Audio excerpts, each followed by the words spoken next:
everybody. Welcome back to another episode of Not a Laughing Matter. Um, Today, we're going to talk about a couple of teams, what we think they've done for the offseason, um, different different takes probably from me and Pat, especially on one team, and we'll actually jump in with them. And since we're going to talk about the Atlanta Braves, which is my team, I'm going to let Pat ask the questions, and I will see what opinions um, I have. You ready? I probably more ready than Alex Anthopoulos is at this point. This is your squad, your group, your team. Yeah, we'll say that for now. Um, Transaction wise, y'all have taken the slow approach. That's one way of putting it. Um, Almost snail speed. Yeah, and we're not talking about Blake either, because he Uh-uh. can at least throw it pretty hard. Yep. We're Yep. He moves pretty quickly, at least in that regard. Your biggest and really your only acquisition or signing is adding De La Cruz. don't forget about Garrett Cooper. We get all the Marlin leftover former All Stars that can't make it anywhere else besides Miami. Well, I was going to go there too with that minor league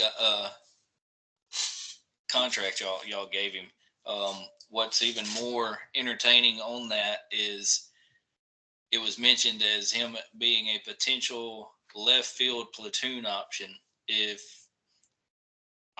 he rakes in spring training. He's going to have to hit to make the big league club, but if he hit Cooper, in spring training as a potential left field option, and I know he's done it in the past, but to me, Garrett Cooper at this stage in career, age wise, I just cannot see that guy as a legitimate left field option. no. I think y'all would be better putting Ozuna back out there than Garrett Cooper running left field. Well, like you said, Cooper's not even. He's on a minor league deal, but they didn't even give De La Cruz a full major league deal. He's on a non-guaranteed major league deal, so they could cut him and not pay him a single cent, given whatever's going to happen in spring training. That said, I like Brian De La Cruz. Um, I would not mind seeing him be platooned with Jared Kelnick out there. Um, as much as I like Kelnick and want him to be good, I wanted him to be good before he got to Atlanta. He's got to prove that he can hit lefties consistently, and honestly, he's got to prove that he can hit righties consistently for it to be a viable platoon option. Because he started out hot last year and then slowed down, and they took some at bats from him, and he slowed down, and they took more at bats, and he ended the season hitting my weight probably or somewhere close to it. And he, He's definitely been one of those hot cold guys. I mean, like he'll have a stretch where he looks like the prospect that everybody thought he was going to be, and then something happens. Maybe it's a bad game gets in his head. I don't know. Maybe it's nagging injury, but it's like then he just falls off the table, and he's the guy that you know is the reason why we're discussing a platoon option, because just can't seem to put barrel to ball.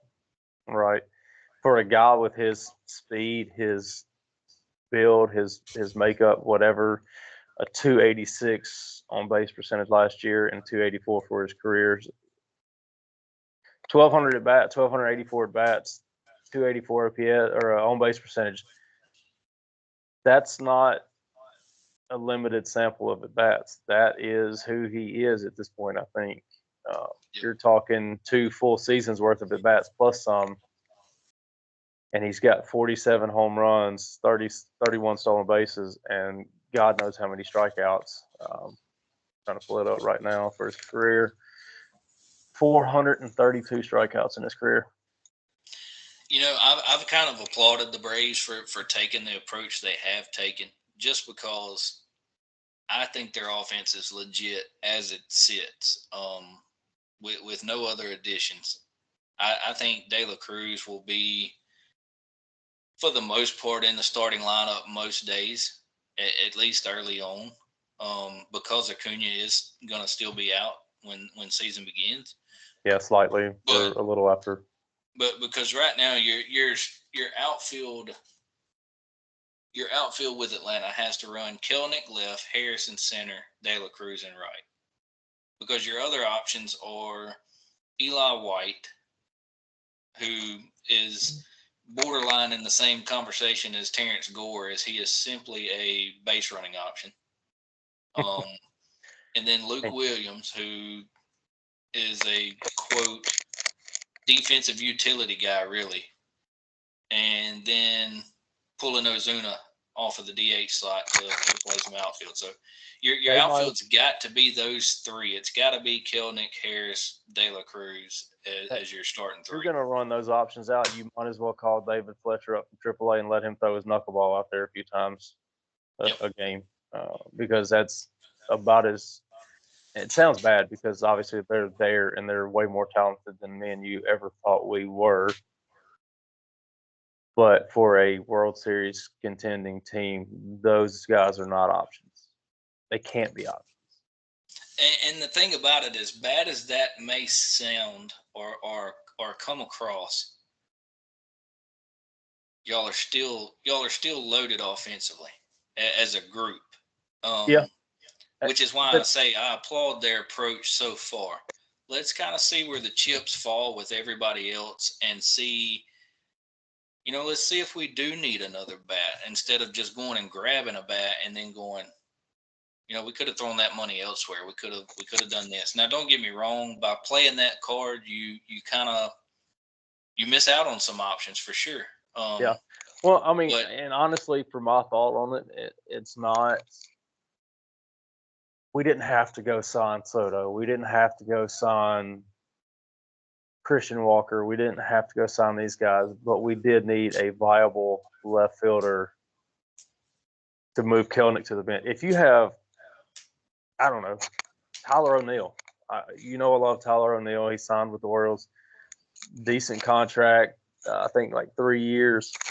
If you have a guy like Tyler O'Neill who has proved that he can hit 275, 280, 285 in a season and still hit for power, if you have him batting 7-hole in your lineup or 8-hole in front of Arcia, if that's the shortstop you're going to go with, whatever. But you can't have that hole in left and that hole at shortstop and not try to add something to put. If Arcia was our utility infielder, I'd feel great. If Kelnick and Brian De La Cruz were both coming off the bench, I'd feel amazing about that. I'd love having that platoon coming off the bench, pinch hitting late in the game. Fine by me. But to completely stand still and do absolutely nothing but non-guaranteed De La Cruz and minor league contract for Cooper, that's not enough, especially when this is my hot button topic. You haven't done anything with the pitching. I know Sale won the Cy Young. I know Schwellenbach was great last year. We've never seen what Strider's going to do coming off the brace in his elbow. For a guy who throws 100 miles an hour constantly, you look at somebody like Kyle Bradish who had the rest. He did the brace. He came back. He threw hard, and he's hurt again. yep, So if you're going to rely on Strider to come back Memorial Day, whenever he's supposed to come back, and he's going to be right, I don't feel nearly as bad as having Ronaldo Lopez as the 4 as I do as having Ronaldo Lopez as the 3. There's a big difference to me if you're rolling out one or the other of Ian Anderson or Grant Holmes or Elder or AJ Smith-Shawver or whoever. But if you're having to use 2 of those, then you can't compete with the teams in the NL to even get to the World Series and try to beat a Cole, a Freed, or somebody like teams like that. I tend to agree to some aspect. I think too what you see or what you feel is your because it is your team. Like in your mind, like we can't have like you say we can't have a weakness in left. We can't have a weakness at short. But in saying that, you go compare your starting lineup 1 through 9, even with those quote weaknesses, you still have a better offense than the Phillies and a better offense than the Mets overall from top to bottom. Now, high end, maybe not until Acuna is back, and if he's back, if he's Acuna, but top to bottom, like y'all's offense is right there in line, even with the quote weaknesses. I think the days of expecting the old Yankees lineup where they had 20 home run guys from 1 through 8 that one season or those 2 seasons in a row, whatever it was. Like, I think the days of that's kind of out the window in Major League Baseball. I don't think you're going to see very many lineups that deep again. So every lineup's gonna have a weakness or two somewhere. I mean, It's in just a all matter of honesty, where and what they do provide. Are they at least an average hitter, no pop, or are they at least a guy that will take a walk and capable of stealing a base? Like, if you can get that out of somebody, then it's viable. yeah. I mean, in all reality, 8 of the 9 offensive starters for the Braves, if you throw Acuna back in there, can hit 20. Yeah, Obviously, Olson, Ozzie, Riley, Acuna, Harris, Murphy can do it. They did add. Maybe I'm dreaming this. I think we added a catcher the other day as a backup.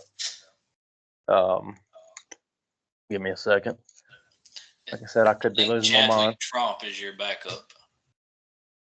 He's been there for a couple of years. I thought we added somebody in a little slick move or something. Maybe not. I'm losing my mind. Whichever. Murphy can hit 20. Obviously, Olson, Riley, like I said, Azuna, Harris, Acuna, that's fine. I think Arcia can hit 20. He's not going to hit very high for average. Yep. The one that's not going to hit the 20 is left field, and that's only because neither one of them are going to have enough playing time one way or the other to do it. But I'm more concerned about the pitching, really. And valid.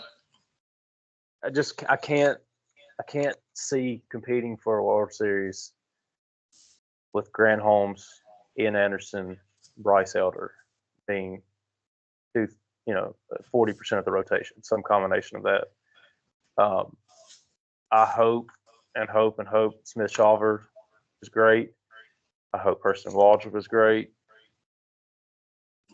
Waldrop's going to have to tone down the walks just a hair, but I have been high on all these guys, from Ian especially being one of them that I've seen in person multiple times. But can you go?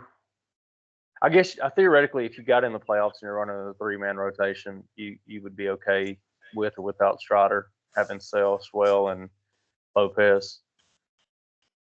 But I just don't trust that back end. I don't trust the bullpen enough to even. I feel like we're gonna make the playoffs. I don't think the Central is gonna have multiple teams, and I think the West is gonna beat each other to death outside of the Dodgers. And y'all I can't think be we as make the injury playoffs. prone as you were last year. Do what? Yeah, y'all can't be as injury prone as you were last year. I don't think there's any way. No, not at all. There's not a chance that if injuries occur like that we have a chance to win. But I mean, and you're talking that, and Joe Jimenez is out for the season, if I do believe. So there's one reliever gone. You still got who? Bummer. Yeah. We gave up 7 players and 14 future draft picks, like it's an NBA trade, to get Aaron Bummer, and his ERA was like 14. It's lovely. You legitimately, you have Iglesias. Pierce Johnson's fine. Bummer has been fine before, but all the guys that were on the night watch except Iglesias are gone. Like they're Matzik's gone. Yep. Mentor hasn't been re-signed. Like again, we don't have to make the big splash. We don't have to have Soto. We didn't have to go get Corbin Burns. But do something to show some life instead of just like letting the kid poke you with the stick, which the kid being the Dodgers. So let's close out Atlanta with this. Let's do this. I'm gonna throw you a curveball here as far as this wasn't planned.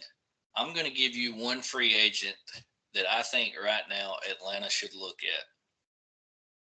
And then I'll let you give me one free agent Atlanta should look at in your mind that's left. And I guarantee you mine is going to follow or fill in with the current Atlanta Braves approach, and yours is probably not. You ready? All right, go ahead. I think the Atlanta Braves should go sign Austin Hayes right now. I would be 100% behind that. I think they should sign Austin Hayes right now. I think you can get him cheap. I think he's a guy that was trying to play through injuries. As soon as he got back from one, he wasn't in there long enough to really regain his timing. Hit another injury. I think he then gives you more platoon option across your outfield than having to try and play an Eli White or a Luke Williams out there. It gives you another viable bat, but it's a guy you can get, I think, fairly cheap and hope he's healthy. Yeah, I think he's better than De La Cruz. So if I was going that route to where I had the platoon, I think Hayes would be a great option. I think Hayes can start every day if you really wanted him to. And if he needed a day off against a righty, cool. Kelnick's there. He's fine. Exceptional defensive guy. One of the better arms in baseball from an outfield perspective. I would sign him up, and I'd let De La Cruz and Kelnick platoon it out. I'd be fine with that. On the bat side. So now hit me with yours. Who's your one option? And money's no option. Who's your option you right now from a Braves perspective you think they should target? If money was no option, I would say Anthony Santander would be on the dotted line by the time I hung up from talking to you. Given the situation of how they're playing things, I think money is an option. I would go as far as to say take a guy from a nationally competitive team. And it can be pitching or hitting. Who's your guy? Well, I'm gonna do hitting first. I'll throw a pitcher out in a second. But if I'm gonna replace left field, I'm gonna look above Austin Hayes. I would go with Jurickson Profar. I think he's a better hitter. And if that's what we're gauging that on, I think he would be better out there in left field than Hayes, Kelnick, platoon. But again, you're also taking him from San Diego. So they're going to lose Ha-Seong Kim. They're looking to trade, maybe a rise, whatever all the heck they're doing. I have no idea what they're planning. But if you can take a guy who hit first or second in that lineup a lot last year, and even 3 and 4 some, depending on who's taking a day off, if you can take him from that team that you're probably going to have to play in the playoffs, and he's one of the best money is an issue type guys that's out there, that he's not going to need a long-term contract. He's not going to need $40 million a year. I think, why would you not go after somebody like him?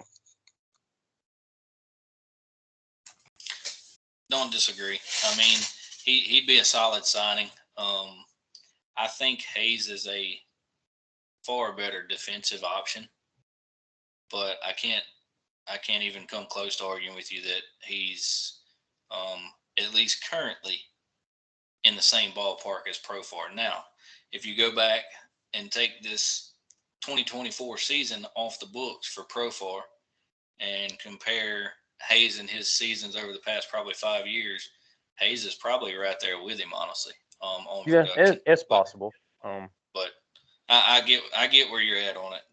Profar gives you a switch hitting option. He can play outfield. He can play infield.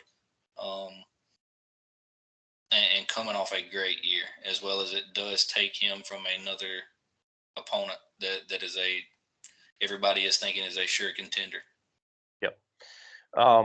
And pitching, I know you mentioned to me the other day. I just had the name and I lost it. Nick Pivetta. I don't think they're going to give up the compensatory pick that's going to be required to sign Pivetta. Would he be better than Grant Holmes to me? Absolutely. Would he be better than Bryce Elder? Yep. Has he played meaningful baseball before? Yep, kind of. So I'd be okay with that. I really kind of was hoping they were going to take a shot on Walker Buehler, which, you know, him playing for the Dodgers, I never was a fan, but him being somewhere else, I might can become a fan. Another guy, Andrew Haney, wouldn't be great, but I think he'd be better than Holmes or Elder. So I don't want to dig too deep into this, so we can kind of wrap up here soon. But in discussing Nick Pivetta, I threw him out there the other day, and one of the big reasons why is because some of his StatCast numbers are really, really good. Some of the metrics that he runs out there is really upper echelon type starter stuff. Now, don't get me wrong, he's got some holes that show up as well, but some of his stuff is really good. K percentage, 28.9. He was almost. He's 88th percentile, upper 88th percentile of the league in K percentage. Walk percentage, 80th percent at 6.1. So throw strikes, keeps the ball in the zone. And with that said, had an expected ERA of 3.51. Yep. If he has a little bit more luck on some balls in play, things of that nature, I mean, you're talking about a guy now that's pitching to the same ERA and K totals as a Max Fried, as a guy in that realm. So it's not. I won't say it's completely far fetched for him to be that type of arm. We just have yet to see that yet. I think the biggest thing with him is the pick. I don't know what that means to them at this point. I mean, 2 years ago, you look and we were 27, 28 ranked pipeline. I don't know if they're trying to get that back up while the core ages into their prime and before they age out.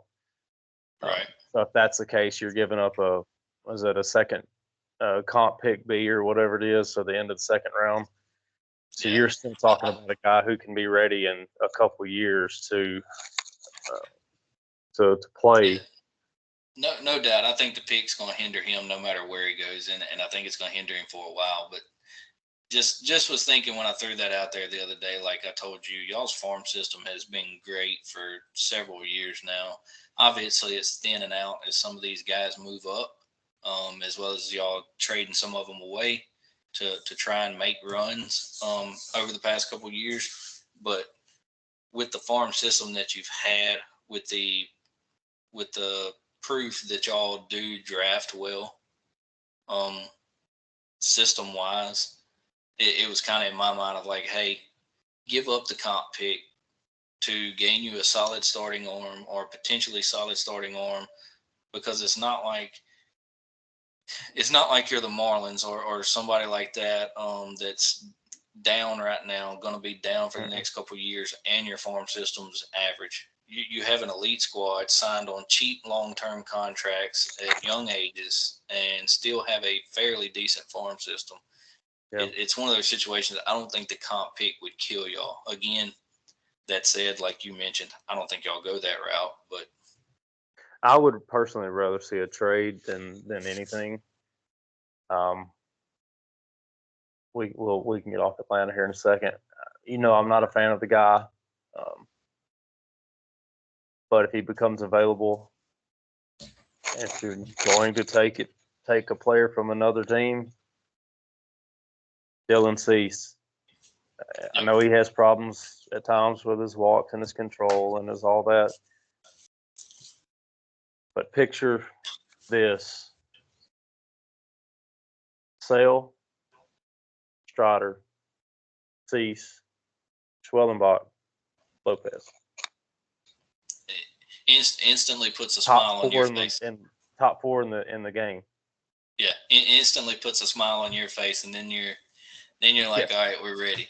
Yeah, I've been told before that as a Braves fan, I've been spoiled, which I see it. I mean, because you had all the arms in the '90s. You had Chipper, you had Andrew, you had Klesko, you had Javi Lopez, all those guys, and then we had a little downturn, and then here comes the prospects again. Ozzie, Acuna, all the guys that I saw in Pearl at one time. Ozzie, Acuna, Dansby, Riley, Freed, Newcomb, which he didn't pan out, but that whole list of guys, and they have transitioned and obviously won a World Series. So I have been pretty spoiled, and it's hard for me to accept that we are just a really good team no matter what happens between now and the beginning of April. But I don't like standing pat when everybody that we're competing against is getting better and better and better and better. Last thing I'll say on the Braves and their progress or lack of so far in the offseason, I just think it goes back to the cheap contracts y'all signed, the youth that y'all do have on some of these guys. I just think they've decided to slow play the process and see where everybody else goes, and then try and see how they need to combat it. And in this instance, I don't think it's a bad play. No, and you're right, because there's a lot of big name guys that aren't signed yet, that people just don't have a clue where they're going to go. Obviously, you're competing against the Dodgers. The Mets, their pitching staff doesn't wow me. Possibly losing Pete makes me excited. Philly's bullpen is right now in as much flux as Atlanta's is. They did add Jordan Romano the other day. I did miss that one. I'm glad you told me about that. But he is still coming off an elbow or shoulder injury or whatever he's got. And so, he's a question mark just as much as we have question marks. So That's right. I agree that it's probably the right path, but I just don't think it would be the path I would take. But you played fantasy with baseball with me, and you know how much I always lead the league in players added, and I always lead the league in trades because that's what I do. Yep. That's right.